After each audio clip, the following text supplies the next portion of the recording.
Selamat pagi teman-teman. Saat ini saya berada di eh, Telaga UNS. UNS adalah tempat saya kuliah dulu. Saya dulu kuliah di tahun 2021. Satu tahun saya kuliah di FKIP Fisika. Kemudian saya pindah ke Sastra Inggris di 2022. Dan kemudian 2007 saya lulus dari Sastra Inggris. Jadi saya adalah seorang sarjana sastra Inggris dan saya belajar di universitas ini. Dan saat ini saya berada di bawah pohon, mungkin pohon beringin ya, jadi sejenis pohon beringin. Dan di bawah pohon inilah konon Siddhartha Gautama mencapai pencerahan. Jadi saat itu tersingkaplah kepada Siddhartha sifat asli dunia yang berlalu. Jadi apapun yang ada di dunia ini, apapun yang kita anggap kita miliki saat ini atau yang tidak kita miliki saat ini, semuanya berlalu. Jadi everything is actually coming and going, coming to our life and going from our life continuously throughout our life, from our birth to our death. Dari sejak kita lahir, segalanya datang kepada kita. Pengalaman-pengalaman hidup kita itu datang dan pergi. Kita bertemu seseorang, berkumpul bersama mereka selama beberapa waktu, kemudian berpisah, dan berulang-ulang seperti itu. Memang beberapa pengalaman meninggalkan kesan yang mendalam, beberapa tidak begitu mendalam, dan banyak sekali pengalaman yang berlalu begitu saja tanpa kita mengambil pelajaran apapun. Namun bagi seorang Buddha, hampir semua pengalaman adalah berkesan. Bahkan semua pengalaman hidup adalah berkesan.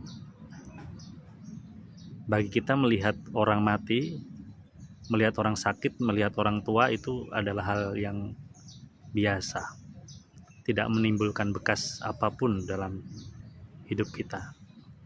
Namun melihat orang mati, melihat orang sakit, melihat orang tua, itu bisa mengantarkan Siddhartha Gautama yang seorang pangeran saat itu untuk meninggalkan kerajaannya dan mencari kebenaran hidup. Sebenarnya apa sih tujuan hidup ini, kebenaran hidup ini di balik pengalaman-pengalaman yang berlalu ini? Kalau orang suatu saat harus meninggalkan ini semua, buat apa mengumpulkannya? Toh suatu saat kita akan kehilangan semuanya. Entah kita yang ditinggalkan atau kita yang meninggalkan. Meninggalkan dalam artian meninggalkannya dengan kematian fisik kita.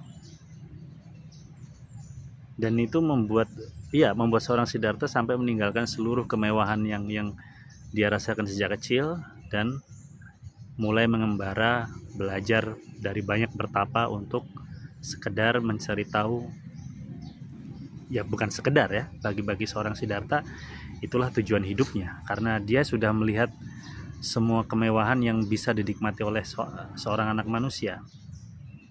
Dari kecil beliau tinggal di istana, makan enak, menikmati kemewahan, dan ketika beranjak remaja dan dewasa, dia bisa menikmati tinggal bersama wanita-wanita paling cantik saat itu. Bukan wanita, satu wanita, tapi banyak wanita, bahkan seperti dikumpulkan di hadapan dia untuk tinggal dia nikmati gitu. Sehingga dia mencapai titik kebosanan ketika dia pertama kali keluar dari istana dan melihat ternyata orang itu bisa tua gitu. Karena dia melihat orang tua, kemudian dia melihat ke dirinya sendiri, apakah saya juga bisa tua seperti dia? Kemudian ketika melihat orang sakit, apakah saya juga suatu saat akan sakit dan lemah seperti dia? Dan ketika melihat orang mati, dia kemudian bertanya kepada saisnya saat itu, kusirnya, apakah saya juga akan mati? Dan ternyata jawabannya adalah iya, semuanya itu bisa terjadi pada dirinya suatu saat. walaupun mungkin sepanjang hidup dia merasa kuat dan sehat karena dia adalah seorang pangeran dan semua kebutuhannya tercukupi. Namun dari semua sisi itu dia juga melihat seorang pertapa yang begitu damai duduk di bawah pohon bodhi, di bawah pohon beringin. Senyumnya memancarkan kebahagiaan yang sangat dalam gitu. Artinya dia melihat di balik fenomena-fenomena yang berubah-ubah, suka duka, panas dingin, gelap terang ini, kita bisa mencapai titik keseimbangan di mana semua pengalaman-pengalaman yang berubah itu tidak lagi mempengaruhi kedalaman pengalaman kita. Kata pengalaman kita berakar sangat dalam, sehingga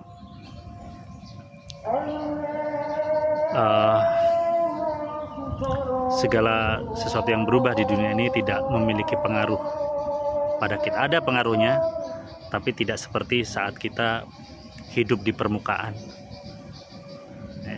Kita terombang-ambing. Apakah seorang Buddha juga bisa sedih? Mungkin kesedihannya jauh lebih dalam dari kita.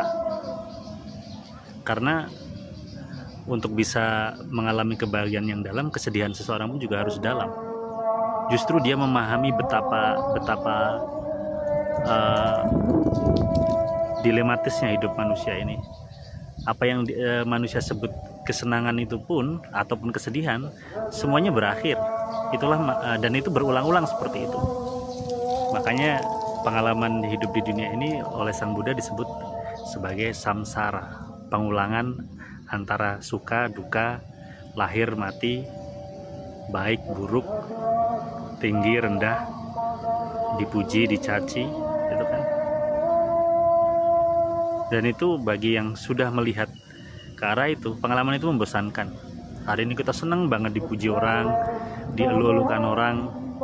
Besok satu kata yang menghina dari seseorang sudah bisa menghancurkan semuanya, semua perasaan bahagia kita. Betapa rapuhnya kebahagiaan manusia ini. Saat ini saya bernafas, saya menarik nafas, kemudian saya mengeluarkannya. The next moment kalau saya nggak bisa mengambil nafas lagi, hilanglah saya sudah nggak ada lagi. Anda boleh percaya teori apapun tentang kehidupan dan kematian, intinya rahmat di mana? Kalau rahmat sudah nggak bernafas, jasad ini nggak bernafas, ya rahmat sudah pergi, rahmat sudah meninggal gitu ya. Anda akan menyebutnya seperti itu. Artinya betapa ringkihnya hidup ini, betapa rapuhnya hidup ini. Itulah mengapa seseorang yang sudah melihat itu semua mencoba melihat sesuatu yang lebih dalam dari semua itu. Ketenangan, kebahagiaan yang tidak terpengaruh oleh perubahan suka dan duka. Bahkan suka pun tidak perlu dicari, duka tidak perlu dihindari. Mereka datang sebagai pasangan. Sekarang suka, hari ini duka. Tadi pagi saya makan kenyang, hari ini jam ini sudah mulai lapar lagi. Begitu terus, nanti makan kenyang, nanti lapar lagi. Mau apa? Hidup ini nggak ada yang permanen ya. Jadi pencari kebenaran sejatinya adalah pencari kedalaman, pencari kesejatian. Demikian teman-teman, saya Rahmat Darmawan dari Telaga UNS. Terima kasih.